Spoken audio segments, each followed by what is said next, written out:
Okay.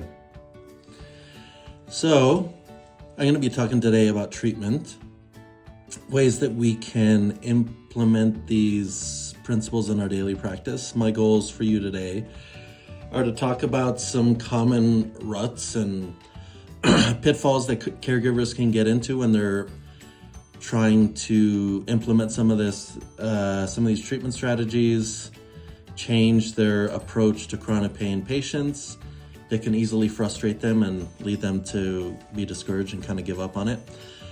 Ways to avoid those pitfalls, and then treatment strategies that can also be tailored to those difficulties that we encounter, just common treatment strategies for this population. The first pitfall that I want to talk about is this concept of white knight syndrome. So basically what that means is this desire to kind of be the hero of the day, to save our damsel in distress from the dragon, right? Or in this case, it's to save our patients from their pain and their disability, and to be really the one that's causing all the change and being kind of the hero of the day. Next slide. So an example of this is we're going to take a look at our good friend Brinley. Brinley is a first-year PT student, and she graduated top of her class. She got a perfect score on her licensing exam, so she really knows the latest CPGs, and she really knows her stuff. She really knows how to treat patients. So she's going in with all this gusto, and she encounters her first patient with chronic pain, a patient with chronic, severe, disabling low back pain. So she's correctly classifying this patient. She's given all the latest and greatest research-based musculoskeletal exercises and different things, but she's noticing that this patient is getting worse instead of getting better. And every time this patient comes in and she's proposing a new treatment strategy because the last one didn't work, this patient is becoming more and more anxious.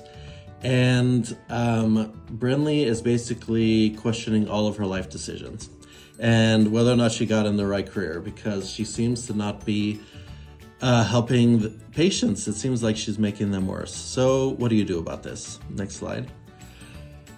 Best thing is to put the power back in the patient's hands through increasing self-efficacy and motivational interviewing. We've had a lot of CIMs about motivational interviewing. It's basically open-ended questions and basically facilitating and kind of shepherding our patients towards kind of making their own decisions regarding their health. Basically, it's looking for opportunities to increase their decision-making capacity. If you think about these patients, they've had a long string of history of different health providers, and maybe they don't feel, I forgot to mention this. Basically, the definition of self-efficacy is a person's belief in their ability to cause positive change in their life. And you can think about a lot of these patients have really suffered in terms of their self-efficacy, their hope, their concept, their perception of being able to change their life, because they've tried everything, right? They've gone to all the best doctors, they've tried all the best treatments found on YouTube or WebMD and all this different stuff, and every single time it makes them worse. It increases a sense of helplessness, of powerlessness. So that one of the best things to be able to do for these patients is increase their decision-making capacity, increase their sense of being, having choice, being able to make their own decisions. And one of the ways in which I do this is, I'm going to talk about this a little bit later, but you can find so many great exercises on MedBridge under templates. If you look up Functional Restoration Program, which might be worth writing down, but the Functional Restoration Program just has a lot of different exercises to basically move and kind of load tissues in all the different parts of the body. But basically, I print that out and I give it to them and I say, hey, here's your menu. Like, take a look at this and what exercise stands out to you that you want to try, or what one feels the most doable for you right now. And yeah, they basically direct it and I say, okay, what's next? And I do very little. They're making a lot of decisions as to the things that they want to try. And this has a huge effect on chronic pain. If you look at a lot of systematic reviews regarding self-efficacy in chronic pain, Jackson et al. is one particular one to emphasize. But self-efficacy, if you increase a patient's self-efficacy and their belief and their ability to change their situation, that has a huge impact on their chronic pain in terms of the intensity and duration. So, another thing I love to do is to celebrate their intuition. I've noticed that as the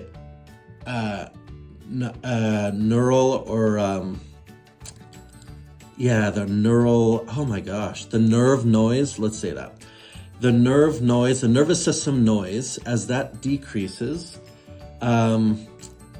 they can really actually start to listen to their own body. And it's amazing what patients will come up with, the innovative ways that they're going to change their life, and celebrating that, really the things that they start to understand about their own body.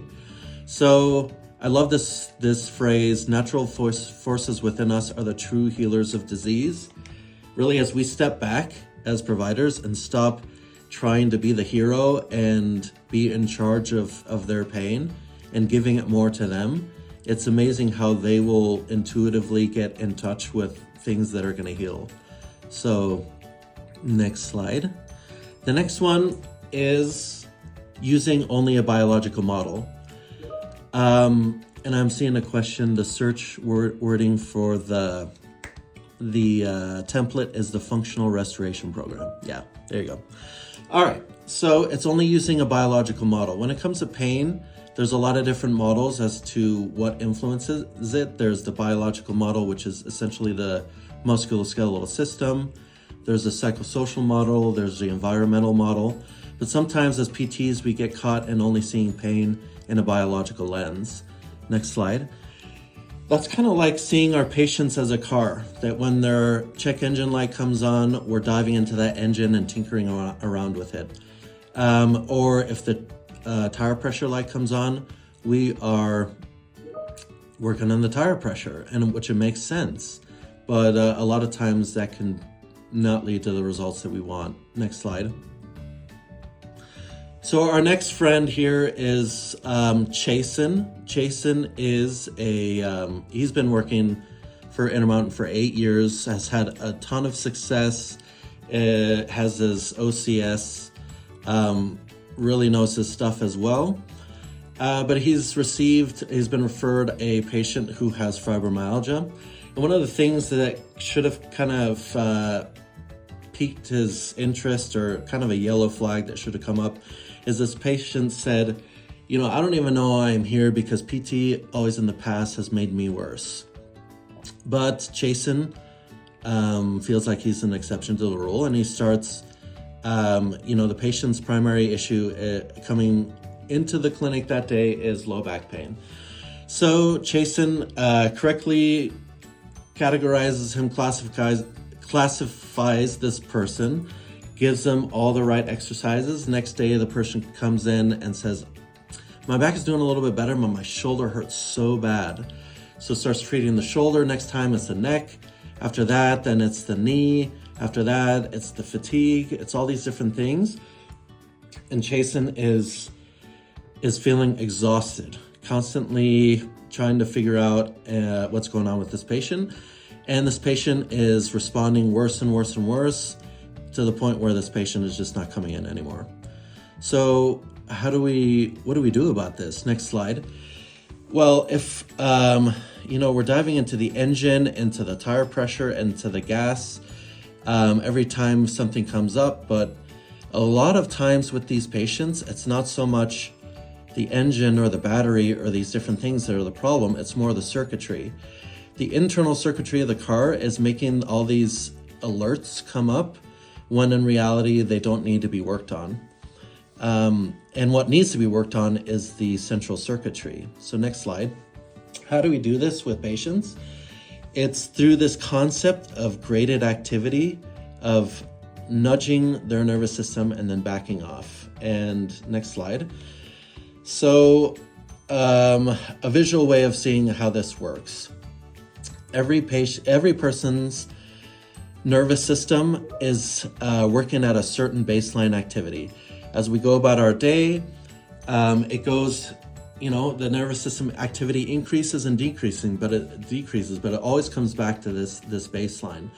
And we're not aware of every single nerve acting in every single part of our body. Our body has a certain threshold, and it doesn't potentially come to our consciousness or potentially activate this pain alarm system until it reaches this threshold. Next slide.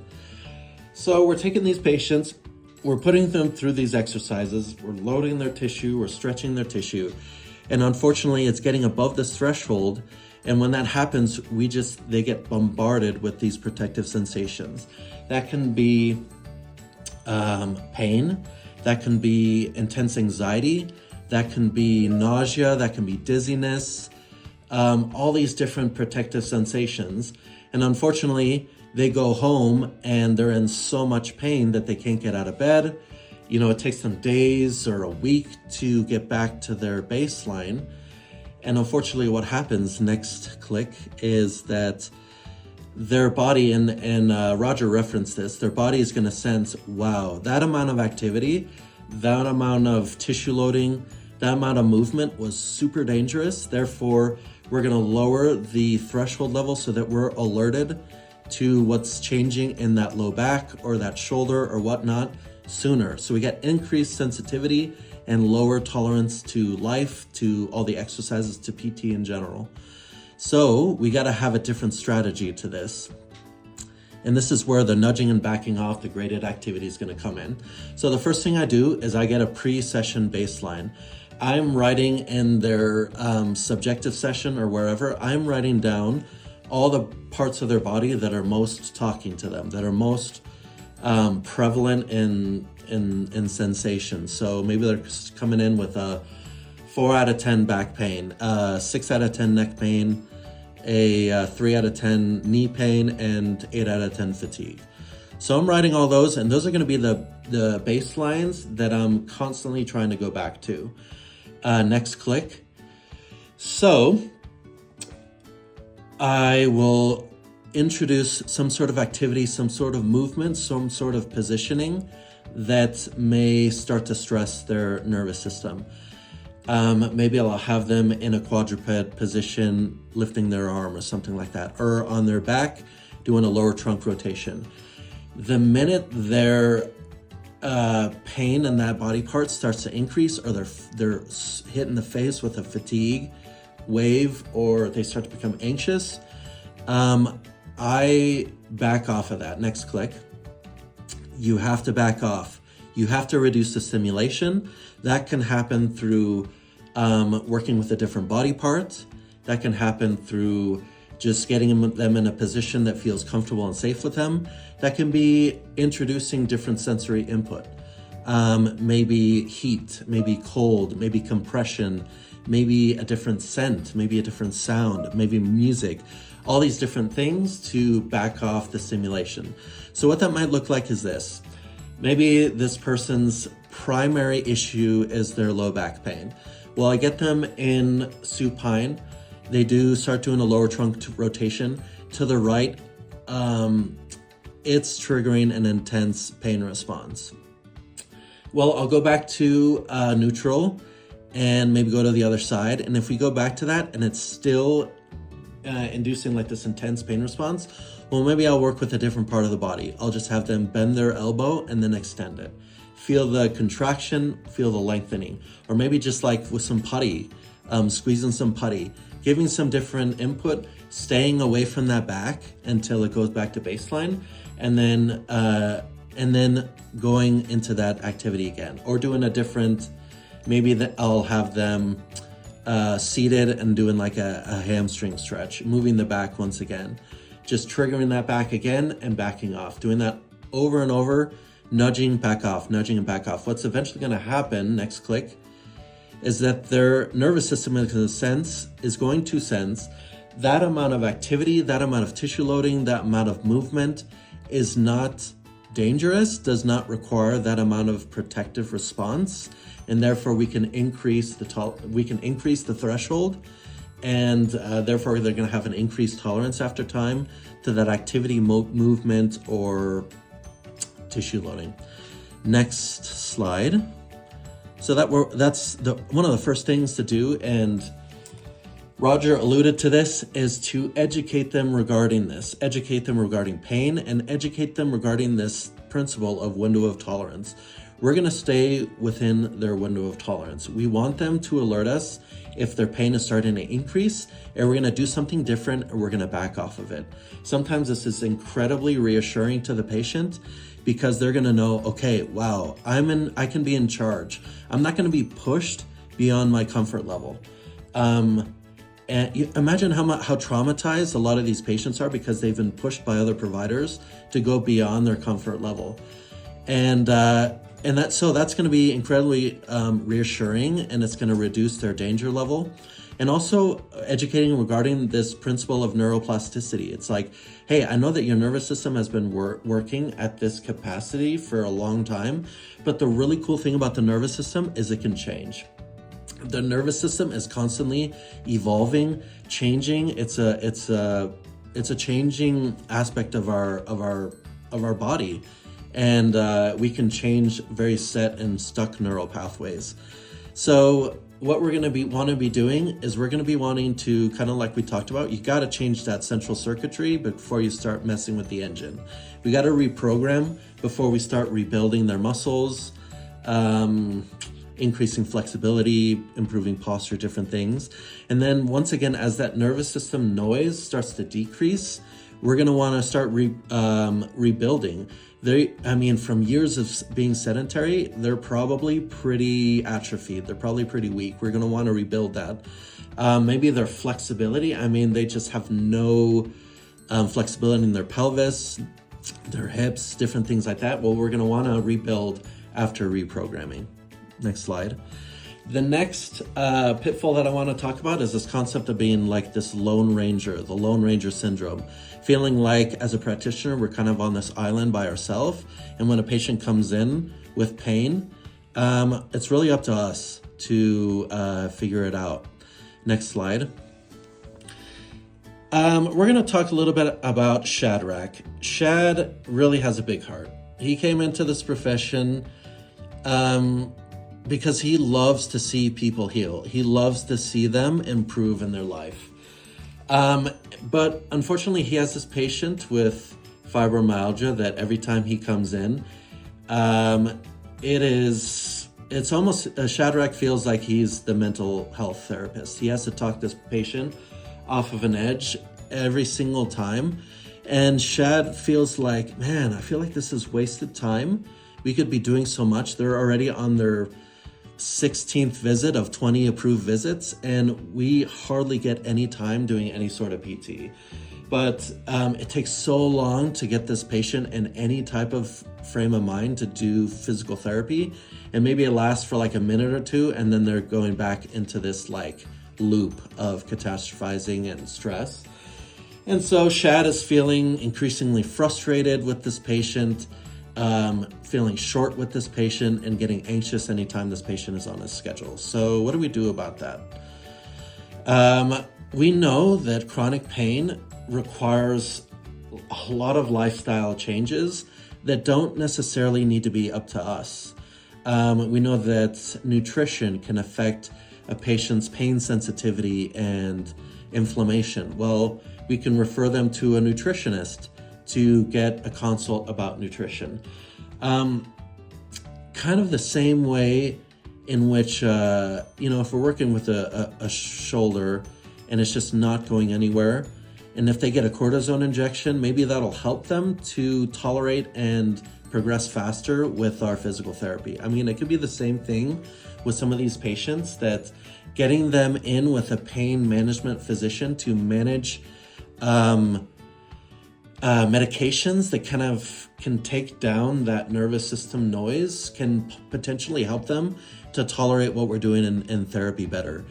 And lastly, getting them on board with a mental health therapist.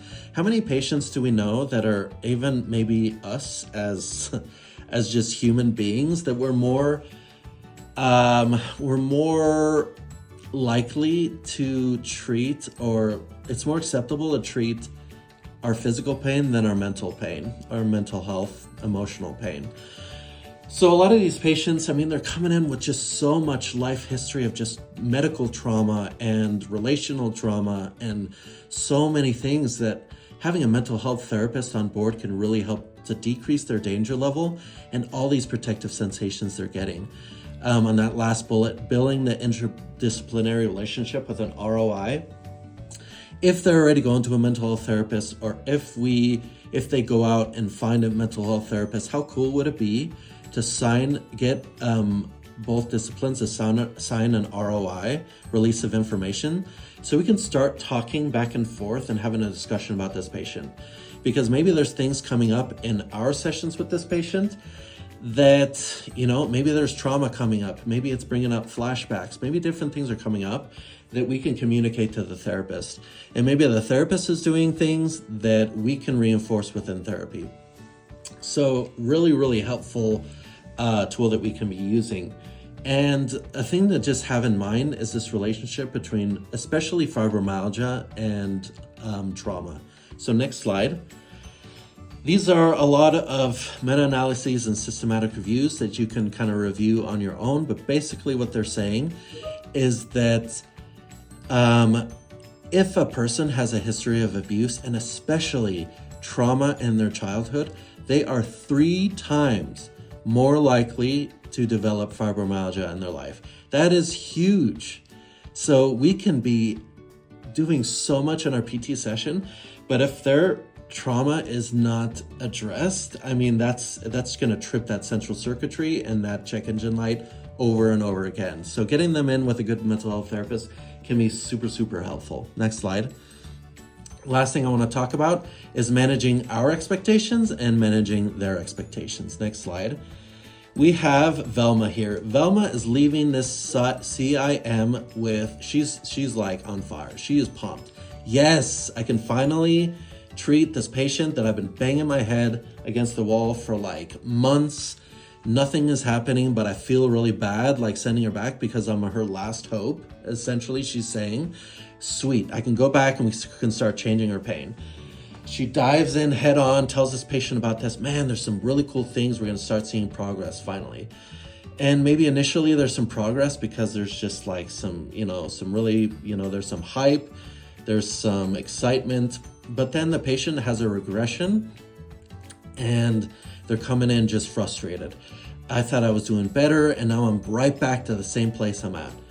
And Velma doesn't know how to respond to that. And so they keep on doing it. And this patient now is feeling less and less bought into this treatment plan and just stops coming. And then the PT is like, well, that sucked. That didn't work. And she just returns to the way that she's been doing her practice for the last 10 years. So what do we do about that? We got to manage our expectations and their expectations. We got to ride the waves of this process. So first thing is to understand, and the patient to understand, that this is going to take time.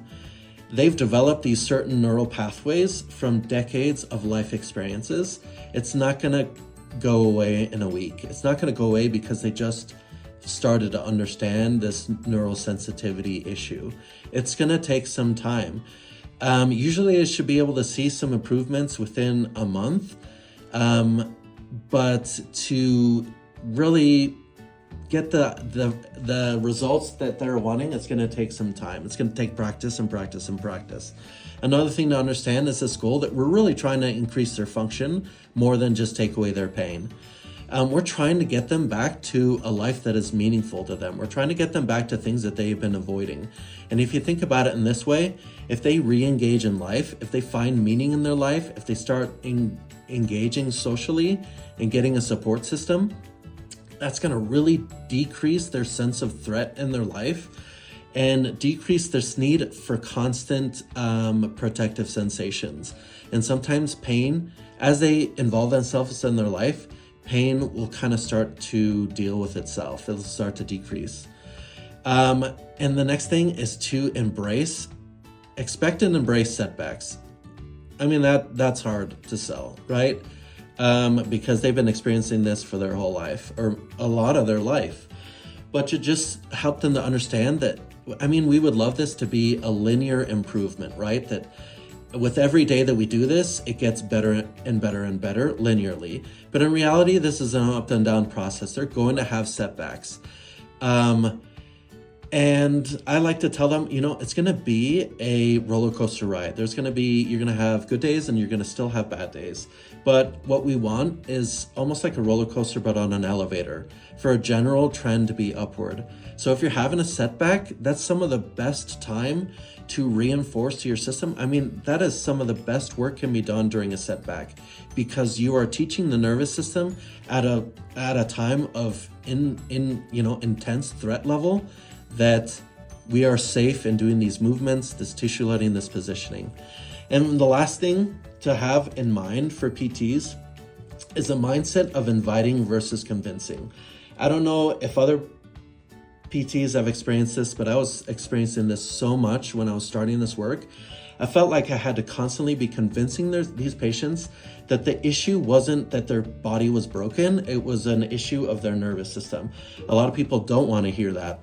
And they really aren't ready to leave this biological model. They're really not ready to leave this sense that it is my disc. It is my disc. Something's wrong with my disc.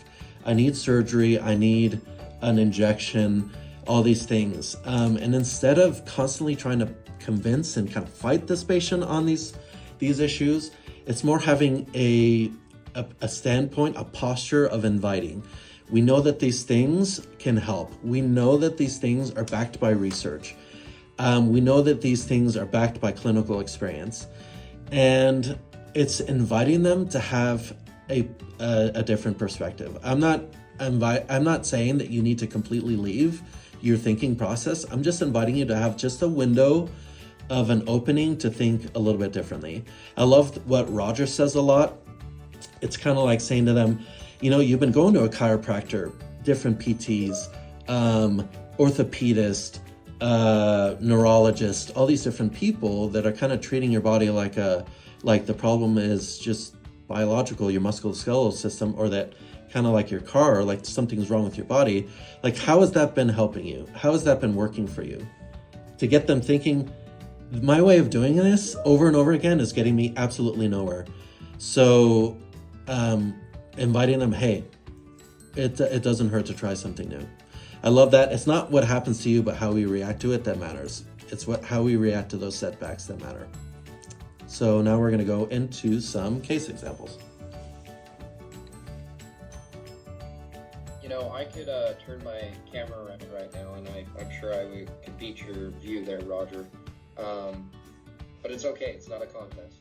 I do just have the backside of Lone Peak right in front of me right now. Anyway, so case, I want to thank kind of Roger and Daniel, because they really set this up well. And I tried to pick a case that kind of, highlighted the things they talked about. I'm not the best at treating these patients. I typically do orthopedics. However, just because of circumstance, we have quite a few PM&R doctors in the same building as me.